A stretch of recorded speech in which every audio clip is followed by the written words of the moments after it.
Hello friends, welcome to this training Pratapgarh Uttar Pradesh. दोस्तों, बात कर रहे हैं 69,000 शिक्षक भर्ती की। जी हाँ दोस्तों, उत्तर प्रदेश के परिषदीय प्राथमिक विद्यालयों में 69,000 सहायक शिक्षकों के पद पे दोस्तों चयन हुआ। काउंसलिंग भी हो चुकी है, लेकिन कुछ अभ्यर्थी दोस्तों वंचित हैं।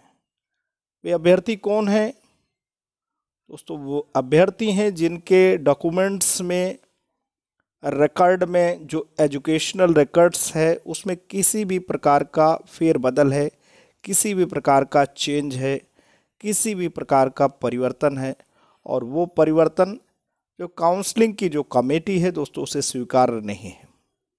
ऐसे लोग परेशान हैं। परेशान होना दोस्तों उनका लाजमी है, क्योंकि जो कि जेन्युइन कैंडिडेट हैं, जो कि वाकई डिज़र्व करते हैं, और उनके जो अभिलेख हैं, जो शैक्षिक अभिलेख हैं, वो संस्थागत परिवर्तन की वजह से हुई हैं। यानी कोई भी इंस्टीट्यूशन अपने डॉक्यूमेंट्स में जो चेंज ला रहा है उसके लिए कैंडिडेट रेस्पॉन्सिबल नहीं है। ऐसी स्थिति में वो कैंडिडेट जो कि किसी भी संस्था के अभिलेखों में परिवर्तन की वजह से दोस्तों पीड़ित हैं, दंडित हैं, उनका परेशान होना लाजमी है।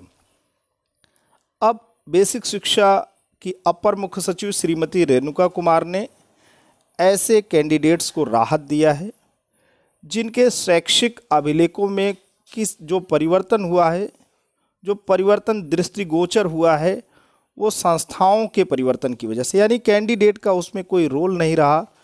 तो ऐसी स्थिति में ऐसे कैंडिडेट को मौका मिलना चाहिए। इसके अलावा शिक्षा मित्रों के भारांक की भी बात करेंगे। इस काउंसलिंग में जो रिकॉर्ड की विसंगति से छूट गए, जो 69,000 सहायक शिक्षक भर्ती की जो प्रोसेस चल रही उसमें जो लोग छूट गए, इस काउंसलिंग में ऐसे शिक्षा मित्र भाई बहन भी शामिल होने जा रहे हैं। उनको भी राहत दिया गया है जिनके गुणांक का इशू है। तो आते हैं पूरी की पूरी इस वीडियो में लेटेस्ट अपडेट से आपको रूबरू कराते हैं। दोस्तों, बात करते हैं लखनऊ से यही कि 69,000 सहायक अध्यापक भर्ती में चयनित अभ्यर्थी के आवेदन के बाद अंक पत्र में विश्वविद्यालय या संबंधित शैक्षिक संस्थान के स्तर से परिवर्तन हुआ है, तो अभ्यर्थी को नियुक्ति से वंचित नहीं किया जाएगा। वहीं अभ्यर्थी ने बिना किसी रिकॉर्ड के स्वयं के स्तर पर ही वास्तविक प्राप्तांक से अधिक अंक या कम पूर्णांक अंकित करता है, तो उसका चयन निरस्त किया जाएगा। दोस्तों, यहाँ दो तरीके की बात हो रही है, आप इसे गौर फरमाएं।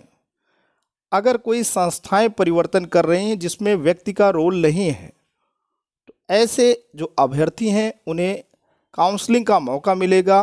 उन्हें 69,000 की अवशेष सीटों पे काउंसलिंग करा करके नियुक्ति पत्र निर्गत किया जाएगा। लेकिन ऐसे कैंडिडेट जो बिना किसी रिकॉर्ड के उन्होंने प्राप्तांक को अतिरंजित दिखाया है, बढ़ा हुआ दिखाया या घटा हुआ, कूट रचित तरीके से उसमें चेंजेस किया है, ऐसे कैंडिडेट को मौका नहीं मिलेगा। बेसिक शिक्षा विभाग ने भारांक की गणना गलत होने या भारांक का लाभ प्राप्त नहीं होने के चलते नियुक्ति से वंचित रहे शिक्षा मित्रों को भी राहत दी है। बेसिक शिक्षा विभाग की अपर मुख्य सचिव श्रीमती रेणुका कुमार ने सहायक अध्यापक भर्ती में रिकॉर्ड की विसंगति को लेकर दिशा निर्देश जारी किए हैं। शासन ने स्पष्ट किया है कि भर्ती के आवेदन के बाद उनके प्रमाण पत्र या अंक पत्र में पुनर्मूल्यांकन, बैक पेपर में प्राप्त अंक या अन्य किसी कारण से प्राप्तांक में विश्वविद्यालय या संबंधित शैक्षिक संस्थान ने स्वयं परिवर्तन किया है, तो ऐसे अभ्यर्थियों को त्रुटिपूर्ण आवेदन के लिए जिम्मेदार नहीं माना जा सकता है। दोस्तों, आपने फॉर्म भर दिया, आपने बैक पेपर भी दे रखा है, ऐसी स्थिति में उसका रिजल्ट तो आएगा ही। तो अभिलेख, आपका जो शैक्षिक अभिलेख है, जब फॉर्म आपने फिलअप किया वो कुछ दूसरा रहा, बैक पेपर का रिजल्ट आ गया तो वो आपका शैक्षिक अभिलेख में नंबर कुछ दूसरा हो गया। अब ऐसी स्थिति में आपको नियुक्ति से तो वंचित नहीं किया जा सकता। तो ऐसे अभ्यर्थियों को राहत दोस्तों सरकार देने जा रही है। और यहाँ बात हो रही है कि त्रुटिपूर्ण आवेदन के लिए जिम्मेदार नहीं माना जा सकता है। इसके अलावा शासन ने उन अभ्यर्थियों के चयन निरस्त करने के आदेश दिए हैं जिन्होंने 28 मई 2020 के बाद का जारी जाति एवं निवास प्रमाण पत्र प्रस्तुत किया। दोस्तों यहाँ पे गौर फरमाएं, आपका जो कास्ट सर्टिफिकेट है, आपका जो निवास प्रमाण पत्र है, वो 28 मई 2020 के बाद अगर आपने लगा रखे हैं तो आपका चयन दोस्तों कैंसिल हो जाएगा। इस पे आप गौर फरमा लीजिए। शिक्षा मित्र जो भाई बहन हैं उन्हें भी राहत मिली है। बेसिक शिक्षा विभाग ने भर्ती में शिक्षा मित्रों को भी राहत दी है। विभाग ने स्पष्ट किया है कि जिन शिक्षा मित्रों को अधिकतम 25 भारांक प्राप्त हो गया है लेकिन उनकी सेवा 10 वर्ष से कम है, ऐसे अभ्यर्थियों की प्रति वर्ष की सेवा के लिए 2.5 भारांक के आधार पर गणना की जाए। अब 10 वर्ष का 25 नंबर नहीं मिला तो दोस्तों क्या हुआ, अगर आपका 9 वर्ष ही कंसीडर कर रहे हैं तो 9 और मल्टीप्लाई बाई 2.5 दोस्तों हो जाएगा। तो जो नंबर मिल जाएगा कैलकुलेशन में वो आपका भारांक हो जाएगा। कम से कम आपको मौका तो मिल दिया जाए, जो आपका वास्तविक आंकड़ा है उसके आधार पे आपका चयन तो किया जाए, आपको चयन से वंचित तो ना किया जाए। तो ये जो एटीट्यूड है, लिबरल एटीट्यूड गवर्नमेंट का, वो काबिले तारीफ़ है और उस गणना के आधार पे दोस्तों सिलेक्शन होना है।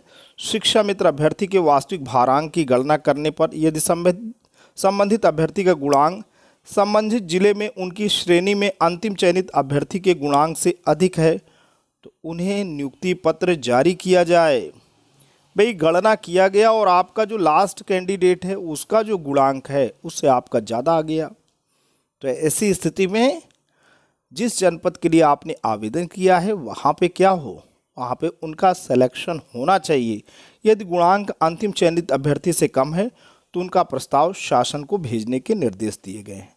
अब किसी का मान लीजिए लास्ट कैंडिडेट का जो गुणांक है उससे भी आपका कम आ गया, तो अब उसमें क्या होगा, उसमें शासन की गाइडलाइंस जरूरी हैं कि क्या किया जाए। इनका तो गुणांक उतना नहीं आ रहा है। शिक्षा मित्र श्रेणी का लाभ प्राप्त नहीं होने के कारण जिन 138 शिक्षा मित्रों का चयन नहीं हो सका है उनकी सेवा के आधार पर भारांक की गणना कर नियुक्ति पत्र देने या चयन निरस्त करने की कार्यवाही की जाएगी।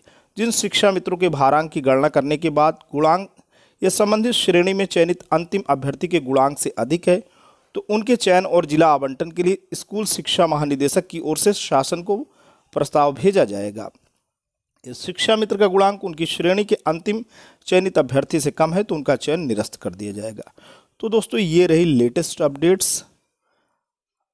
पूरा विश्वास है कि आपको सारी बातें समझ में आई होंगी और अगर आपको ये वीडियो किसी भी स्तर पे बेनिफिशियल लगा है, आपको हेल्पफुल लगा है तो आप इसे लाइक कर सकते हैं, चैनल पे कमेंट कर सकते हैं, इसे अपने जैसे ज़्यादा भाई बहनों के बीच में शेयर कर सकते हैं ताकि उन्हें 69,000 शिक्षक भर्ती में अगर वो प्रतीक्षारत हैं तो उन्हें लाभ मिल सके। लेकिन दोस्तों अगर आप डीसी ट्रेनिंग प्रतापगढ़ उत्तर प्रदेश के इस खूबसूरत यूट्यूब चैनल पर नए हैं, पहली बार विजिट कर रहे हैं तो प्लीज़ इसे सब्सक्राइब करें। जब भी आप सब्सक्राइब का बटन प्रेस करते हैं बराबर से एक बेल आइकन आता है, उसे प्रेस करें और चैनल को सब्सक्राइब करें। Thanks for watching and listening. This is जय प्रकाश दुबे साइनिंग ऑफ।